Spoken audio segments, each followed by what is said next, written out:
কাল বিসিবির জরুরি সভা, পদত্যাগ করবেন সভাপতি নাজমুল হাসান পাপন, তার স্থলাভিষিক্ত হচ্ছেন ফারুক আহমেদ।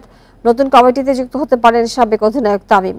সরে দাঁড়াবেন বেশ কয়েকজন পরিচালক। এদিকে বিসিবিতে দায়িত্ব পেলে ভবিষ্যৎ পরিকল্পনা কি হবে তার ধারণা দিয়েছে সাবেক অধিনায়ক খালেদ মাসুদ পাইলট।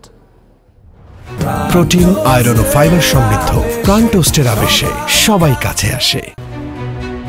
পরিবর্তনের দাবি ওঠে সরকার পতনের পর থেকেই। বিসিবি পুনর্গঠন বাস্তবে রূপ নিচ্ছে। বুধবার ক্রিকেট বোর্ডের জরুরি সভা সচিবালয়ে ভার্চুয়ালি যোগ দিয়ে পদত্যাগ করবেন সভাপতি নাজমুল হাসান পাপন।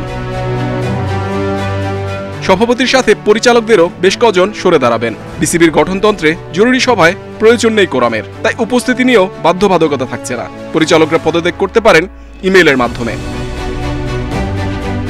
জাতীয় ক্রীড়া পরিষদ থেকে মনোনীত হতে যাওয়া ফারুক আহমেদ ও নাজমুল আবেদিন ফাহিম আর কাউন্সিলর থেকে পরিচালক হতে যাচ্ছেন খালেদ মাসুদ। সবাই আনুষ্ঠানিকতা সম্পন্ন হবে।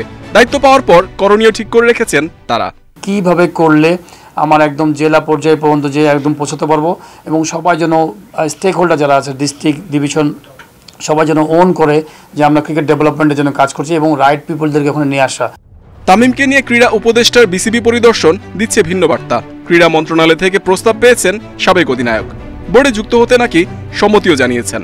নতুন পরিচালকদের নিয়োগ প্রক্রিয়া এখনো পরিষ্কার নয়। যদি সুযোগ আসে আমরা ওইভাবে কাজ করবো যে ক্রিকেট বোর্ডে কীভাবে কাজ করা যায়, ডেভেলপ কীভাবে করা যায়, ক্রিকেট বোর্ডে ক্রিকেট কারো উপরে নিয়ে যাওয়া যায়। কিন্তু কারা কারা আসবেন, কারা কারা বাদ যাবেন, এগুলোর সাথে আসলে আমি আমার পলিসি মেকিংয়ে না। আমি প্রথমে বলছি যে প্লেয়ার হিসেবে আমি খেলতে আসছি, কিন্তু আমি ম্যানেজমেন্ট হিসেবে না।